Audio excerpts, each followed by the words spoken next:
Hello, my name is Ranjeshni Garg and I'm a Nightingale student. Today I will be talking about prenatal health education and I'm wearing my school badge. I do not have my scrubs yet for the Nightingale, so that's why I'm wearing another scrubs today. So talking about the prenatal care, the appointment schedule needs to be done at the first trimester, which will be from 0 to 28 weeks, and it will be done on monthly appointments starting at 4 weeks.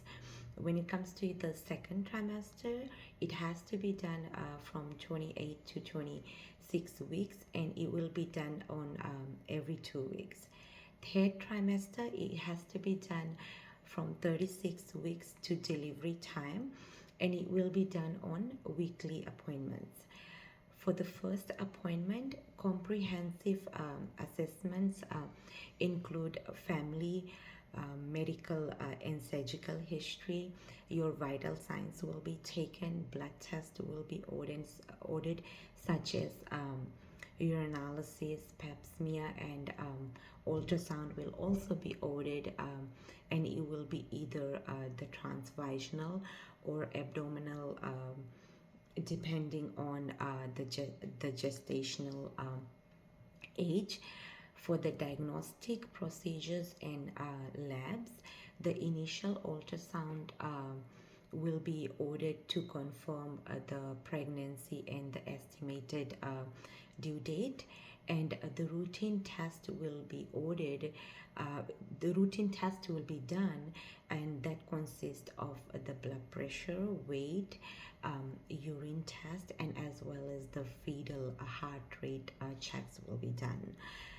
And then some additional ultrasounds will be ordered as well to check the fetal anatomy scan, and that will be done at 20 weeks, to check some, and also the doctor will order some potential further ultrasounds if it's going to be needed as well. For the lab test, it BCB, and blood type, RH factor, HIV, and some optional genetic testings will also be ordered, such as amniosynthesis. On your first trimester, the blood test will be ordered, such as blood type, RH factor, and the complete blood count, and some of the infectious disease test will also be done. And for the ultrasound, the dating scan will be done around 8 to 12 weeks. And on the second trimester, the cord screen will be done, and that will be in 15 to 20 weeks of your genetic condition. The anatomy scan will also be done, and that will be done in 18 to 20 weeks to check the fetal development. On the third trimester, the glucose tolerance test will be ordered, and that will be in 24 to 28 weeks of gestational diabetes. And also the group B strep test will be done around 35 to 37 weeks of time. When it comes to your nutritions for your healthy pregnancy, you should be taking the caloric intake that increases about 300 calories per day, and that also varies based on the pregnancy weight. For the well-balanced diet, the recommendation is to take vegetables which contains potassium and vitamin A, and take fruits with potassium and vitamin C. Take some dairy products which has calcium and vitamin A and D, and grains which has lots of iron and folic acid. And also take protein sources that includes beans, nuts, and meats, but it has to be fully cooked.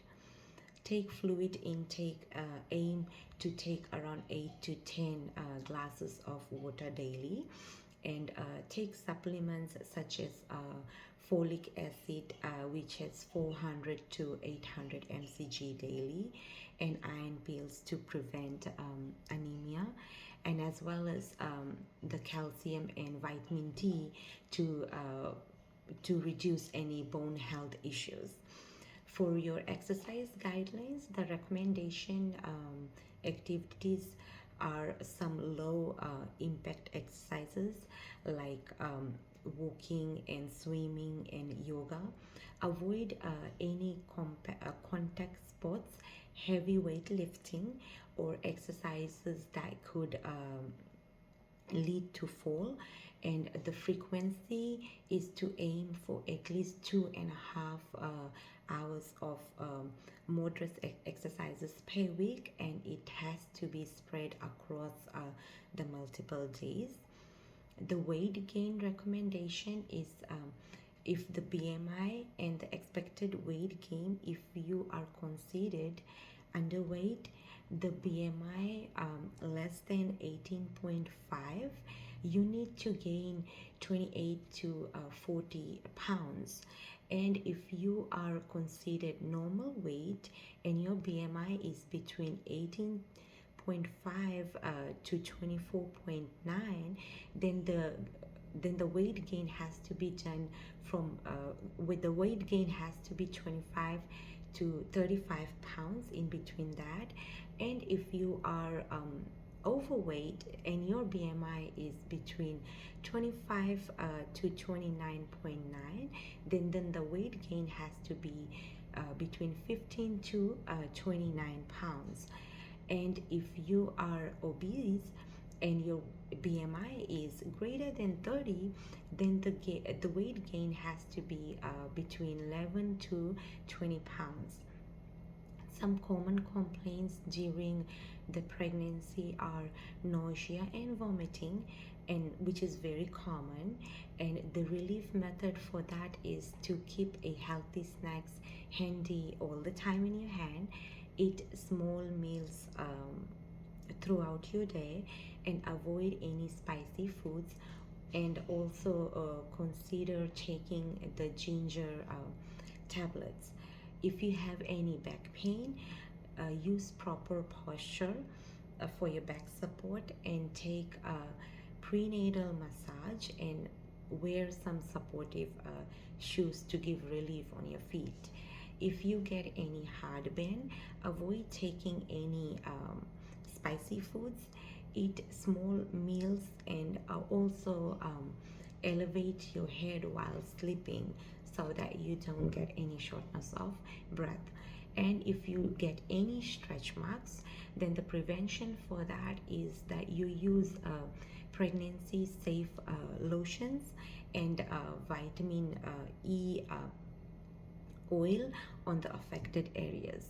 If you get any constipation, to manage that, increase fluid intake, and as well as some fiber intake, and maintain regular exercises, and discuss stool softness with your doctor if you are in need of that. And walking in warning signs to call your provider are if you get any leg symptoms such as redness, swelling, pain in one leg, and that could indicate the deep vein thrombosis, which is called DVT in short form.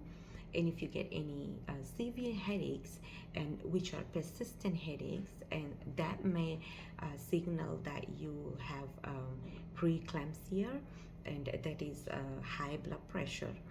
And if you get any abdominal pain, which is severe abdominal pain, that could indicate the placental abruption, and that is the placenta detaching from the uterus.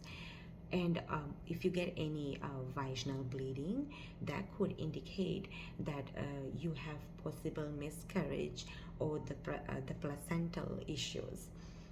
And if you have any fetal decreased fetal movement, it may indicate that there is a fetal distress. And thank you. And this was my video for prenatal health education. Thank you.